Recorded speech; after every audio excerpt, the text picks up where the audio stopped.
¿cuál es el objetivo del caso del oso? El objetivo principal del caso del oso es que nosotros sepamos diferenciar entre la lógica formal y la lógica jurídica, para así más adelante irnos dando cuenta que el derecho tiene su propia lógica.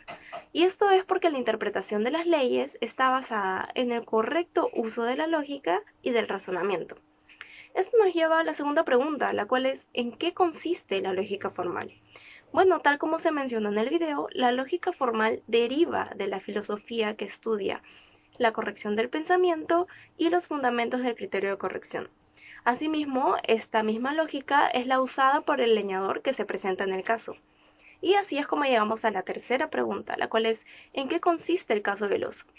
En el caso del oso se nos presenta a un leñador que quiere subir al vagón del tren con su mascota. En este caso la mascota es un oso de gran tamaño. Al momento de que el leñador quiere subir al tren, quiere hacer uso del transporte, se percata que hay un letrero que dice prohibido el ingreso con perros al vagón del tren. El leñador analiza el letrero y dice, bueno, mi oso no es un perro claramente, son muy diferentes, por lo tanto yo sí puedo hacer uso del tren. Esto lo hace haciendo uso de la lógica formal, claro está. Sin embargo, al momento de que el leñador quiere ingresar con el oso al vagón del tren, el guardia le pone un alto y le dice, no, pero usted no puede ingresar, claramente un oso es mucho más grande y no está permitido en el vagón. Esto lo iremos viendo más adelante en el desarrollo del caso para ir viendo cómo es el desenlace y qué diferentes tipos de lógicas se usan. ¿En qué consiste el silogismo de Sócrates para entender el caso del oso? Se compone de dos premisas y una conclusión. Primer enunciado. Todos los hombres son inmortales. Segundo enunciado. Sócrates es hombre. Conclusión. Sócrates es inmortal. ¿El silogismo de Sócrates pertenece a la lógica formal o a la lógica jurídica? El silogismo de Sócrates pertenece a la lógica formal. En el silogismo de Sócrates, ¿la conclusión es correcta o incorrecta? Y en el silogismo de Sócrates, ¿la conclusión es verdadera o falsa? La conclusión del silogismo de Sócrates es correcta, pero falsa, puesto que Sócrates ya falleció. Desde la lógica formal, ¿en qué consiste el análisis del silogismo del caso del oso? Primer enunciado. Está prohibido subir con perros. Segundo enunciado. El oso no es un perro. Conclusión. Nada legal impide subir con el oso. En el silogismo del caso del oso, ¿la conclusión es correcta o incorrecta? Y, en el silogismo del caso del oso, ¿la conclusión es verdadera o falsa? La conclusión del silogismo de Sócrates es correcta, pero es falsa o jurídicamente injusta. Vamos a continuar respondiendo a las siguientes interrogantes. Se nos cuestiona, ¿en la lógica formal las conclusiones pueden ser falsas y jurídicamente injustas? Para la lógica formal, las conclusiones son correctas, es decir, son verdaderas. Sin embargo, desde el criterio de cada persona y dependiendo de la situación, pueden llegar a ser relativamente injustas. Respecto a si la lógica formal cae en contradicciones, es totalmente falso, pues esta no cae en contradicciones. Se necesita de claridad, de veracidad, se necesita ser concreto ante dos supuestos. Por ejemplo, todas las tortugas son vertebradas, todas las tortugas son anfibios. La lógica formal te rechaza ambos supuestos, pues te dice que necesitas llegar a una sola. La lógica formal pierde el interés en la veracidad del resultado. La siguiente interrogante nos dice, ¿en la lógica jurídica se acepta la contradicción? En la lógica jurídica, a diferencia de la lógica formal, sí se aceptan las contradicciones, ya que se basa en el fin de la lógica. Se adapta a la realidad de los hechos. Asimismo, es importante la verdad de los hechos y los valores de una sociedad, ya que con esto se buscan hallar soluciones ante diferentes conflictos que se puedan presentar en una sociedad con el razonamiento humano. Por ejemplo, ante un conflicto en nuestra sociedad, recurrimos a las leyes establecidas, a la Constitución Política del Perú, dependiendo de la situación del conflicto, al Código Penal, al Código Civil, y esta no va a tener un límite en su interpretación, ya que va a prevalecer el razonamiento humano. Y de eso se trata la lógica jurídica, de caer en contradicciones, de llegar a la verdad a través de distintos factores, pero siempre teniendo la certeza de que el razonamiento humano haya prevalecido en ella. Vamos a resolver la pregunta número 8, que nos habla sobre cuál fue el razonamiento, los argumentos y el sustento de los mismos para resolver el presente caso. El administrador de la compañía de trenes hizo uso de la lógica jurídica, basándose en dos argumentos muy importantes. El primero, el criterio fortiori, que nos habla sobre a mayor razón.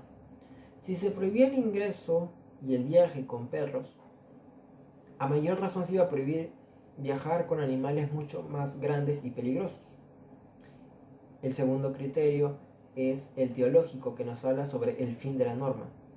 Si se prohibía viajar con perros para obtener un mayor grado de calidad, de disfrute, de tranquilidad en el lapso que dure el viaje en tren, ¿en qué podía devenir viajar con un oso en los vagones del tren, no? Podría causar desgracia, pérdida de vidas humanas, heridos y destrozos. Ante ello, basándose en lo previamente mencionado, en los argumentos, el administrador de la compañía de trenes sustentó el no al pedido del leñador con su propósito de viajar con su mascota en los vagones del tren, ¿no? Pasando ahora al punto número 9, que nos habla sobre la lógica jurídica y si ésta contiene conclusiones o no, podemos decir que la lógica jurídica no contiene conclusiones debido a su naturaleza contradictoria, ya que en el sistema de dos premisas de la lógica jurídica no va a encontrar una premisa 100% real, ¿no? Va a haber contradicciones entre ellas y solamente se va a tomar el grado parcial de razón entre ambas para resolver un caso en lo fáctico, no en los hechos. Y es por esto último que es materia de uso en el campo de la política, la economía, lo social, lo moral, lo ético, entre otros. Por esa razón de tratar de impactar en la realidad es que no contempla una verdad fehaciente. Un ejemplo es, si se emplea una política pública en un tiempo X, cuando culmina este tiempo X, hacia adelante hay muchas alternativas. Uno, aún tomar la política saliente y tomarla y llevarla hacia un tiempo improlongado. Dos, deshacerse de esa política pública y tomar una nueva. O tres, por ejemplo, tomar parcialmente la política anterior, la política saliente, más sumarla la otra mitad en una política nueva, ¿no? Hay muchas alternativas. Es por ello que en la lógica jurídica va a haber contradicciones, porque va a nutrir a este campo de la realidad y se va a hacer con los valores jurídicos para realizar esta tarea. Pasando al último punto, que nos habla sobre la lógica formal y si es de desarrollo hermético, podemos decir que sí. Sí se desarrolla de manera hermética la lógica formal, debido a que tiene una estructura y sigue los parámetros de ella. Por ejemplo, en la premisa número 1 de una lógica formal nos diría: todos los hombres son inmortales. Premisa número 2, Sócrates es un hombre. Conclusión, Sócrates es inmortal. Y claro, hay concordancia y hay razón en ese resultado, que es Sócrates es inmortal. Sin embargo, si lo traemos a la realidad, sería falso, porque Sócrates no es inmortal y ya murió hace mucho tiempo. Entonces, a diferencia de la lógica jurídica, que si bien toma sus parámetros muy parecidos a la formal, esta le agrega el instrumento de valores jurídicos, mientras que la lógica formal no. Entonces, sí se desarrolla de manera hermética la lógica formal, porque solamente se van a concentrar en instrumentos de su propia naturaleza, a diferencia de la lógica jurídica. Bueno, eso es todo, doctor Hugo Falconi, muchas gracias por su atención, esperamos sea de su agrado. Sin nada más que decir, con su permiso.